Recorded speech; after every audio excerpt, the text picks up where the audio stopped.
DIIs संस्थागत निवेशकों ने शुक्रवार के ट्रेडिंग सेशन में भारतीय बाजार में क्या किया, एक बार देख लीजिए। एफआईएस ने कैश मार्केट में करीब 1507 करोड़ की बिकवाली की है।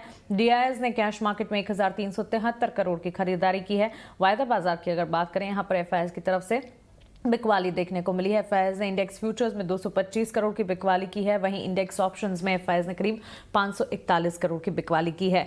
तो कैश मार्केट में एफआईएस की बिकवाली है, वायदा बाजार में एफआईएस की बिकवाली है। डीआईएस ने हालांकि कैश मार्केट में खरीदारी का रुख अपनाया है। चलिए आगे बढ़ते हैं और मार्केट एक्सपर्ट को जोड़ते हैं हमारे साथ, और हफ्ते की शुरुआत में आज का सेशन कैसा नजर आएगा, कहां पर आपको नजर रखनी है, सबसे पहले एक्सपर्ट से जान लेते हैं। हमारे साथ रेडी गियर ब्रोकिंग के अजीत मिश्रा जुड़ गए हैं। अजीत, गुड मॉर्निंग, स्वागत है आपका ईटी नाउ स्वदेश पर। विदेशी बाजार से फिलहाल संकेत इतने अच्छे नजर नहीं आ रहे हैं। रशिया यूक्रेन टेंशंस अब भी बरकरार हैं और कमोडिटी प्राइसेस में भी एलिवेटेड एक्शन हम लगातार देख ही रहे हैं। भारतीय बाजार के लिए शुक्रवार की क्लोजिंग को याद करते हुए आज की शुरुआत आप कैसे देख रहे हैं? Good morning Mansi. तो मानसी देखिए, लास्ट वीक इनफैक्ट अगर आप देखेंगे तो कंसोलिडेशन में मार्केट ने बताया और एक मार्जिनल से कट के साथ बंद किया। 2 हफ्ते की तेजी के बाद एक कंसोलिडेशन एक्सपेक्टेड था, तो कहीं ना कहीं इंडेक्स ने वही दिखा। बट जो प्रॉब्लम एरियाज है बेसिकली वो अभी भी इंटेक्ट है, बिकॉज ग्लोबल क्लूज इराटिक है, वहां से कुछ क्लियर इंडिकेशन नहीं मिल रहे हैं। Eight the same time crude का फैक्टर जो भी आपने डिस्कस किया वो भी एक हेडेक बना हुआ है। तो एक्सपायरी वीक है, मंथली एक्सपायरी वीक है, तो ऑब्वियसली वोलेटिलिटी तो ज्यादा रहेगी बाजार में। और अगर आज के सेशन की मैं बात करूं, जिस तरीके से इंडिकेशन है, आज भी थोड़ा सा मुझे लगता है कि साइडवेज तो नेगेटिव बायस ही रहेगा मार्केट में, कंसिडरिंग द ग्लोबल क्लूज। और मेरे हिसाब से 16,900 से लेकर 17,100 का जोन है वो काफी इंपॉर्टेंट होगा। और निफ्टी देखिए कंपैरेटिवली स्ट्रांग जरूर दिख रहा है, बिकॉज कुछ एक सेक्टर्स ऐसे हैं, इंडेक्स मेजर्स ऐसे हैं जो कि मार्केट को सपोर्ट कर रहा है to sustain. But at the same time banking की अंडर परफॉर्मेंस कहीं ना कहीं हर्ट कर रही है, तो वो देखना होगा कि आज बैंकिंग कैसे परफॉर्म करता है। बैंकिंग में 34,500 से लेकर 35,000 ये सपोर्ट एरिया की तरह एक्ट करेगा। और रेजिस्टेंस की बात करें तो 17,350, 17,500 ये रेजिस्टेंस होगा for the Nifty, and for bank Nifty 35,800, 36,100 ये रेजिस्टेंस की तरह एक्ट करेंगे। तो मान के चलिए कि निफ्टी कंपैरेटिवली स्ट्रांग है, यहाँ पे आपको लोअर लेवल्स पे थोड़ा सा बाइंग इंटरेस्ट देखते हुए दिखेगा। बट बैंकिंग में आप सेल ऑन राइज ये मेंटेन करके चलेंगे तो बढ़िया रहेगा। ओके, तो क्लियरली कहीं भी बढ़त अगर देख रहे हैं तो बैंकिंग स्पेस में बिकवाली की राय यहाँ पर अजीत की तरफ से। इसके अलावा Ajit, sector specific, stock specific क्या अप्रोच है आज के लिए आपके? तो देखिए Mansi, stock specific, sector specific काफी अच्छा चल रहा है इनफैक्ट, क्योंकि मार्केट में जिस तरीके से हमने बात की कि इंडेक्स को सस्टेन करने के लिए बहुत सारे सेक्टर्स, इंडेक्स मेजर्स ऐसे हैं जो सपोर्ट कर रहे हैं। मेटल, फार्मा और आईटी, यहाँ पे 3 एक सेक्टर ऐसे हैं जहाँ पे कंसिस्टेंट बाइंग दिख रही है। तो मेरे हिसाब से आपका फोकस वही होना चाहिए during the week. Stock specific obviously वहाँ पे इसके अलावा भी अपॉर्चुनिटीज हैं, जैसे कि टेलीकॉम में अगर आप भारतीय एयरटेल को देखेंगे तो काफी ज्यादा स्ट्रेंथ दिखती है आपको इसमें। कुछ खास गिरावट देखने को नहीं मिली है इस पूरे वॉलेटाइल फेज में। इनफैक्ट अब यहाँ से लग रहा है कि अच्छा रिबाउंड के लिए भारतीय एयरटेल तैयार है। तो 694 के स्टॉप लॉस के साथ 735 तक के टारगेट्स के लिए भारतीय एयरटेल को आप लॉन्ग कर सकते हैं। दूसरा रिकमेंडेशन मेरा आईटी पैक में से होगा, जहाँ पे काफी कंसिस्टेंट बाइंग दिख रही है। तो उसमें से अगर आप माइंडट्री को देखेंगे तो काफी अच्छे कंसोलिडेशन के बाद अपने लॉन्ग टर्म मूविंग एवरेजेस के पास कंसोलिडेट करने के बाद अब वहां से ये तैयार है एक रीबाउंड के लिए, जहाँ पे कि नियर टर्म टारगेट मुझे 4450 का दिखता है। तो वहां पे भी आप लॉन्ग कर सकते हैं 4160 के स्टॉक के साथ। ओके, तो ये राय आती हुई अजीत की तरफ से स्टॉक स्पेसिफिक रिकमेंडेशन। अजीत, आपका शुक्रिया हमारे साथ जुड़ने के लिए बाजार पर, और साथ ही स्टॉक स्पेसिफिक आज के लिए आपका अप्रोच हमें बताने के लिए। भारतीय एयरटेल खरीदारी की राय और साथ ही माइंडट्री में भी अजीत की तरफ से खरीदारी की राय आती हुई। तो 2 ट्रेडिंग कॉल्स अजीत की तरफ से, और जब हमने अमित भुपटानी से बातचीत की उनकी तरफ से भी इंट्राडे पर्सपेक्टिव के लिहाज से 2 कॉल्स आती हुई दिखी हैं। एक है EIH होटल, शुक्रवार के सेशन में 7% तक की बढ़त स्टॉक ने दिखाई है। अनलॉक थीम का कैंडिडेट है, लगातार अच्छी तेजी के बीच कामकाज कर रहे हैं, आगे भी तेजी के पूरे आसार नजर आ रहे हैं। करीब 156 के टारगेट्स को आज के लिए ध्यान में रखा जाए। 145 का स्टॉप लॉस लगाकर यहां पर खरीदारी के मौके ढूंढे जा सकते हैं। इसके अलावा टाटा पावर देखिए, यहां पर भी अमित की तरफ से खरीदारी की राय बनती हुई 250 के टारगेट्स को मानकर चलें, 234 का एक स्टॉप लॉस लगाना होगा। तो क्लियरली आपके पास EIH होटल, टाटा पावर और साथ ही 2 कॉल्स अजीत की तरफ से यहां पर, जो कि माइंडट्री और इसके अलावा भारतीय एयरटेल पर खरीदारी के मौके बनते हुए। चलिए आगे बढ़ते हैं और अब खबरों के दम पर कौन से शेयर्स एक्शन में हैं, शुक्रवार को बाजार बंद होने से लेकर पूरे वीकेंड के दौरान कौन सी खबरें आई, जान लेते हैं। पूजा हमें बताएंगी। पूजा, बताएं। जी काफ़ी ढेर सारी खबरें आई ओवर द वीकेंड और अहम खबरें हमने आपके सामने रखने की कोशिश की। इसमें पीवीआर और आइनॉक्स का डेवलपमेंट बताई चुकी है। उसके अलावा इमामी को लेकर भी एक डेवलपमेंट हुआ है। डर्मीकूल ब्रांड का अधिग्रहण करेगी और ये जो डील है ये 432 करोड़ में इस अधिग्रहण को पूरा करने की योजना है। तो ये एक अपडेट इमामी की तरफ से। इसके अलावा विप्रो को लेकर भी खबर आई है।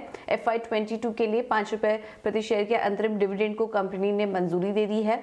गेल पर भी नजर रखें। 31 मार्च को कंपनी की बैठक होगी जिसमें कि बायबैक को लेकर कुछ चर्चा हो सकती है। एयरटेल भी आज फोकस में रहेगा। इंडस टावर में करीब 4.7% इक्विटी का अधिग्रहण करने की योजना है।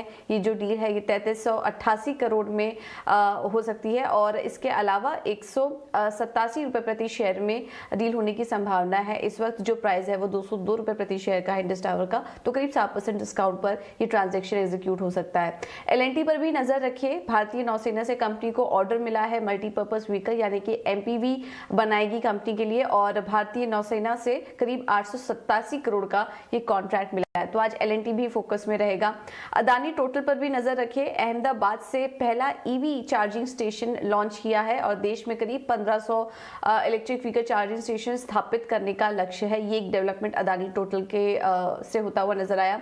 एस्टर DM हेल्थ केयर पर भी नजर रखिए। तमिलनाडु सरकार के साथ कंपनी ने कुछ MOU साइन किया है। करीब 500 करोड़ का निवेश करेगी राज्य में और अस्पताल स्थापित करने के लिए ये निवेश किया जाएगा। सागर सीमेंट पर भी आज नजर रखिए। यहाँ पर भी एक बड़ी खबर कंपनी के लिए। प्रेमजी इन्वेस्ट को प्रेफरेंशियल शेयर जारी करने की मंजूरी दे दी है। 265 रुपए प्रति शेयर के भाव पर करीब 1.3 करोड़ शेयर्स अलॉट करेगी और इसमें जो प्रेमजी इन्वेस्ट है वो 10% की हिस्सेदारी उनकी हो जाएगी कंपनी में, सागर सीमेंट में। तो आज सागर सीमेंट पर भी नजर रखिए। वेदांता भी आज फोकस में रहेगा। केन ऑयल एंड गैस में करीब 68 करोड़ डॉलर निवेश को मंजूरी दे दी गई है और विस्तार के लिए एक्सपेंशन के लिए ये निवेश किया जाएगा वेदांता की तरफ से केन में। तो आज ये स्टॉक भी फोकस में रहेगा। इसके अलावा इंडियन होटल्स पे भी आज नजर रखिए। इंडियन होटल्स करीब 9.9 करोड़ शेयर्स QIP के जरिए अलॉट करेगी और QIP के जरिए कंपनी की फंड रेज करने की योजना है। इसका जो इश्यू प्राइस है वो 202 रुपए प्रति शेयर तय किया गया है। जो फ्लोर प्राइस था वो 203 रुपए प्रति शेयर तय किया गया। तो इस भाव पर कंपनी QIP लेकर आएगी। तो आज इंडियन होटल्स भी फोकस में रहेगा। ओके पूजा, शुक्रिया। ढेर सारी खबरें आती हुई दिखी और सारी की सारी खबरें पूजा ने हमारे सामने यहाँ पर रखी है।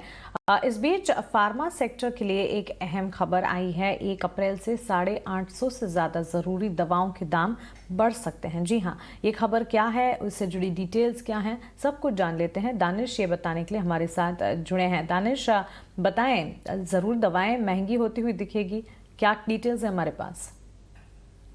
देखिए, आने वाले दिनों में आम आदमी को एसेंशियल मेडिसिन खरीदने के लिए अपनी जेब को थोड़ा बहुत और ढीला करना पड़ सकता है, क्योंकि NPPA यानी कि नेशनल फार्मास्यूटिकल प्राइसिंग अथॉरिटी ने फार्मा कंपनी को एसेंशियल मेडिसिन के दाम 10% तक बढ़ाने की अनुमति दी है और इसका मुख्य कारण है WPI।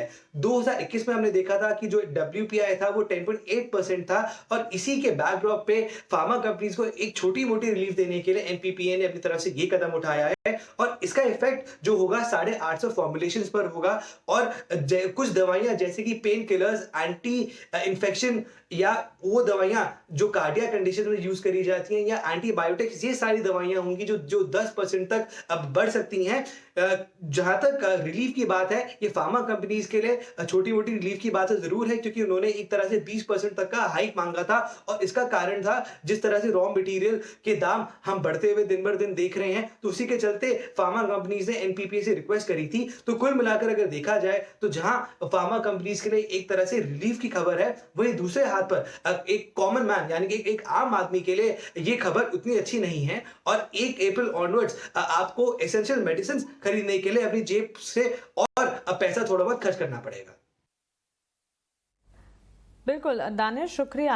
काफ़ी इम्पोर्टेंट खबर आप हम तक पहुंचा रहे हैं और 1 अप्रैल से एसेंशियल मेडिसिन जो हैं इनके दाम बढ़ते हुए देखने को मिलेंगे। NPPA की तरफ से ये ऑर्डर आता हुआ दिखा है और इसका असर आप देखिए, ऑफकोर्स फार्मा स्पेस पर तो पड़ता हुआ दिखेगा ही, लेकिन आम जनता की जेब पर इसका बड़ा असर पड़ता हुआ दिख सकता है। ऑफकोर्स इन दिनों इन्फ्लेशन के चर्चे लगातार हम देख रहे हैं। एक सिचुएशन वैसे भी बनती हुई दिख रही है जहाँ पर स्टैगफ्लेशन के आसार भी नज़र आ रहे हैं। तो इकोनॉमी को लेकर कंसर्न्स तो कई सारी हैं और उसमें फिर इस तरह की एसेंशियल कमोडिटीज़ और कह लीजिए एसेंशियल मेडिसिन के दामों में बढ़ोतरी होना एक यहाँ पर बड़ी और अहम खबर है, जो कि सबसे पहले आप ET Now स्वदेश पर देख रहे हैं। 1 अप्रैल से 850 से ज़्यादा ज़रूरी दवाओं के दाम जो हैं उनमें बढ़ोतरी होती हुई दिखेगी। ज़रूरी दवाओं की कीमतें जो हैं 10.7% तक बढ़ने के यहाँ पर संकेत मिलते हुए दिख रहे हैं।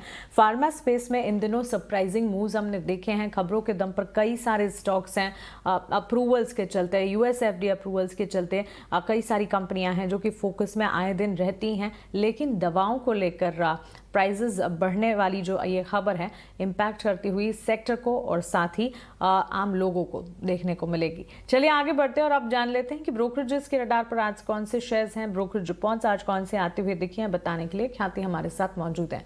ख्याति बताएं। तो स्टील का आउटलुक सिटी का स्टील पे आउटलुक देखते हैं।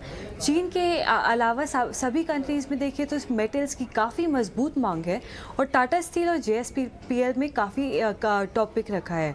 टाटा स्टील पे खरीदारी की राय है और लक्ष्य रखा है 1700 रुपये का। घरेलू आयरन ओर की कीमतें भी बढ़ने की संभावना है। फिर देखते हैं JP मॉर्गन ने वेदांता पे ओवरवेट की राय बरकरार रखा है, लक्ष्य रखा है 465 रुपीज़ का। ऑयल, जिंक और स्टील की क्षमता विस्तार पे काफ़ी पॉजिटिव नजरिया है और कोक ओवन, पैलेट प्लांट और DI प्लांट भी स्टील के क्षमता विस्तार की योजना में शामिल है। फिर देखते हैं केपेक्स के लिए पूंजी जुटाने में भी कंपनी काफ़ी अच्छी स्थिति में भी है। ओके ख्याति, शुक्रिया ये ब्रोकरेज रिपोर्ट्स हमें बताने के लिए। चलिए आगे बढ़ते हैं और अब कमोडिटी मार्केट्स में नज़र कहां पर रखी जाए ये बताने के लिए कुवरजी ग्रुप के रवि दियोरा हमारे साथ जुड़ गए हैं। रवि, बेस मेटल्स पर तो आपका नज़रिया हम जानना चाहेंगे ही, लेकिन उससे पहले एक बार आपका आउटलुक हम कच्चे तेल की चाल पर भी जानना चाहेंगे, क्योंकि यहाँ पर हम उथल पुथल तो लगातार देख ही रहे हैं, लेकिन कीमतों पर दबाव है। 3% तक फिसलकर $116 के पास ब्रेंट हमने ट्रेड करता हुआ देख लिया है। इसके पीछे के ट्रिगर्स क्या हैं, इम्पैक्ट क्या होता हुआ दिखेगा, कच्चे तेल की चाल आप कैसी देख रहे हैं? Good morning. जरूर से अभी जो कच्चा तेल है वो इंटरनेशनल मार्केट में 3% का एक डीप लेके चल रहा है। बेसिक रीजन है कि शंघाई ने जो अपने सिटीज में फेज वाइज लॉकडाउन लगाया है, तो इसका एक नेगेटिव सेंटिमेंट वहां पे आया, क्योंकि शंघाई है वो वहां पे फाइनेंशियल कैपिटल है। उसके अलावा कई ऐसे इलाके हैं जहाँ पे चाइना ने लॉकडाउन लगाया, तो China is the largest consumer, तो वहां पे देखे तो डिमांड का कंसर्न आगे जाके रेज होगा। और रशियन यूक्रेन के बिटवीन जो एस्केलेशन चल रहा है वो उसमें कुछ नई सरप्राइज नहीं आई, तो वो भी थोड़ा न्यूज है अभी साइडवेज हो चुका है। तो मुझे लग रहा है कि आगे जाके जो डिमांड कंसर्न है और अगर और ये लॉकडाउन की परिस्थिति वहां पे खराब होती या और सिटीज इसमें ऐड होते, तो मेरे हिसाब से एक डिमांड बड़ा कंसर्न रहेगा आगे जाके। इंडियन पर्सपेक्टिव से बात करें तो लास्ट क्लोज था 8618।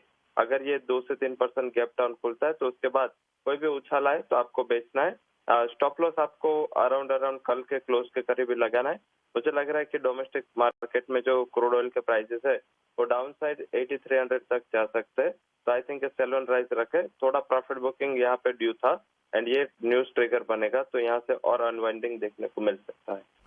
ओके, ये राय कच्चे तेल पर। और साथ ही बेस मेटल्स में फिलहाल जो इम्पैक्ट नज़र आ रहा है, जिस तरह की सिचुएशन है, ऐसे में कौन से बेस मेटल्स हैं जिसे आप आज के लिए चुन रहे हैं? जरूर से आज जो डॉलर इंडेक्स है वो भी स्ट्रांग है और बॉन्ड यील्ड 2.5 के करीब ट्रेड कर रहा है, तो ये एडिशनल फैक्टर है जो आगे जाके मेटल्स को, particular Boolean and base metal दोनों को प्रेशर में रख सकता है। एंड जो शंघाई का न्यूज है वो सबसे बड़ा सेंटिमेंट डिस्ट्रॉयर बेस मेटल के, क्योंकि सारे बेस मेटल में या तो चाइना सबसे बड़ा इंपोर्टर या कंज्यूमर है या एक्सपोर्टर है, तो आई थिंक वहाँ पे थोड़ा इम्पैक्ट होगा। कॉपर के प्राइसेस वहाँ पे जो चाइनीज डिमांड है उसके ऊपर काफी रिलाई करते हैं, तो कॉपर को सेल करके चले। 808 का टारगेट है, 825 का स्टॉप लॉस लगाए। और जिंक राइजिंग एनर्जी की वजह से काफी ये कमोडिटी ने आउट परफॉर्म किया, पर जिस हिसाब से क्रूड के प्राइसेस नीचे आए तो उसके लिए भी सेंटिमेंट नेगेटिव है। जिंक को सेल करे अप्रैल कॉन्ट्रैक्ट को 332 के टारगेट के लिए 343.80 का स्टॉप लॉस लगाए, तो मुझे लग रहा है आज across the non agree commodity segment pressure रह सकता है। पर्टिकुलर बेस मेटल में सेंटिमेंट डिस्ट्रॉय ज्यादा हो सकते हैं। Okay, across non agree commodity sentiments जो हैं, कंसर्न्स जो हैं बढ़ते हुए दिख सकते हैं। और कच्चे तेल की चाल जो कि हम देख रहे हैं यहाँ पर कमजोरी के साथ ट्रेड करता हुआ, इसका एक इम्पैक्ट बेस मेटल्स पर भी पड़ता दिख सकता है। इसी के चलते मेटल्स में यहाँ पर बिकवाली की रणनीति रवि की तरफ से। रवि, शुक्रिया ये जानकारी के लिए, कमोडिटी मार्केट्स पर अपना आउटलुक हमें बताने के लिए, और साथ ही स्ट्रैटेजी भी मेटल्स पर हमारे